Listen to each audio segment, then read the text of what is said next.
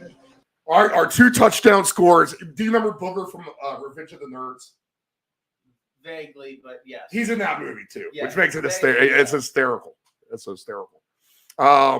So let's see. I'm gonna make you watch that movie, you and Megan. To be honest, going for 2. I think you can throw AJ Brown on that list. Why not? Pickens is due for 2 touchdowns. He's getting a big number to do that again. So let's chop on that before that one disappears once and forever. So we'll take Pickens for 2 as well. We'll skip on down to, you know what? Dameon Pierce has a chance for 2 today. He's going to smell the end zone.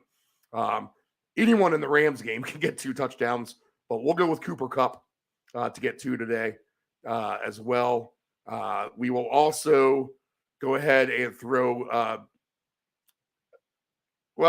want to take them both, Bijan and Derrick Henry. But I think I'm just going to play with both of their rushing yards and play them kind of weirdly together in that ridiculous popcorn parlay of rushing yards. So we'll avoid 2 for them. We'll just look for the yards. And let's see. Other 2 touchdown scores today. Maybe Mike Gesicki on a 2 touchdown revenge game, Anthony. How about that? I don't mind that at all. 2 touchdowns for Gesicki today on Anthony's angle is 46-1 odds. So that's a big number if you parlay that into a few things as well. Let's see. Anyone else I want to go ahead and throw on there? I think you can take Addison with the Vikings for 2 touchdowns today as well. And go ahead and give me the running backs of the night games. Give me Eckler, although he hasn't quite been himself. Give me Eckler for 2, and give me Gibbs for 2 as well. All right, Anthony, who are your 2 touchdown scores? I mean, I'm still going to go with Derrick Henry. I really think this could be the week where he just goes absolute bonkers. I know it's against the Falcons, rushing defense, but there's always that one game out of the year where it's always that Derrick Henry game. So I'm going to stick with him. As far as the Eagles, I know you had A.J. Brown, but I will not be surprised. I don't know about 2 touchdowns, but maybe at least 1 in 100 for Devontae Smith. I'm going to have another parlay with the Commanders. I do love McLaurin. He does play the Eagles very, very well. I love Evan Ingram against the Steelers. The other one, you already took Mike Gesicki, so you can't believe you stole my thunder there. But yes, that's a complete thunder steal. Yes. But guess what? If Gesicki's going to score for the Patriots, that means the Dolphins are going to score. Fucking damn it! So, hell, fire up Tyreek Hill for 2 again. Screw it. Fire up Tyreek Hill. And then last but not least, and I know I kind of said that the Niners is going to be one of those win ugly games. Don't be surprised if Jamar Chase just comes out of nowhere. And Joe Burrow just throws this little slant route and Jamar does the rest. Because guess what? San Francisco's defense hasn't been that good. And you saw what Jordan Addison did to them last week. I will not be surprised if Jamar Chase can actually get in the end zone twice. Get me for him and 125 receiving yards. All right. Good stuff from Anthony. Okay. My best bets for today. This is scary. Eagles will roll the Commanders because they're going to fire everyone or trade them all and fire. All of those apply here on Tuesday. We're going to look for, over under down now from 41.5 back down to 40.5 in Jacksonville, Pittsburgh. So it must be rating good there. We do have the over played there, so we'll have to stick with it. Give me the Saints. Give me the Saints on the alt line. Go ahead and give me the Texans too on the alt line a little bit here. I can move that number a little bit. I think they can win by 10 points anyway. We'll look for points in a shootout in the Rams and the Cowboys. That could be the highest scoring game of the day, maybe to me. We'll take the rushing props for both the running backs in the Atlanta Titans game, talking about Henry and Bijan Robinson. We'll go ahead and take Breece Hall and his rushing props as well for the Jets. Patriots Dolphins, I think, ends up being a higher scoring game. I'm not sure why it's 46.5. The Dolphins could get that themselves, to be honest. We'll see if Belichick and company keep pace with those guys. Give me some points up in Green Bay with the Vikings as well. I think the Packers can actually show a little face today. We'll look for the 49ers to roll. I'm going to go opposite of you on that one, Anthony. Bad spot for the Bengals. And we will look, we'll look for Detroit on Survivor as well for a sure thing. If there's one absolute best bet that I would have to do for the week, we're like, Steve, this is the one game you have to take. That's $1,000. We need to get this win here. Give me one that's going to matter no matter what the spread or just the straight up over under, whatever the case may be. If I'm going to have to be forced into that, then I'm going to have to say it's the Rams and Cowboys over 45.5. All right. Probably live to regret that later for sure. All right, Anthony, you filled in nicely today. That was an excellent show. We're getting off the longest show we've done all year. So as much content we've provided here on the Round Robin Week 8. Go ahead and click replay for anything you want to listen to up until kickoff here in about 90 minutes. Great conversation with Del Grande if you want to start with that for the next 2 hours. If you want to get more of the slate to break down, just go ahead and fast forward us until about the 9:30 mark, 9:45 mark, somewhere in there, and we will get you caught up on everything. Happy Halloween, Anthony. We appreciate you dressing up. You can go get your sleep now. The party's over finally. Time to do a shot of vodka, baby. Let's do that.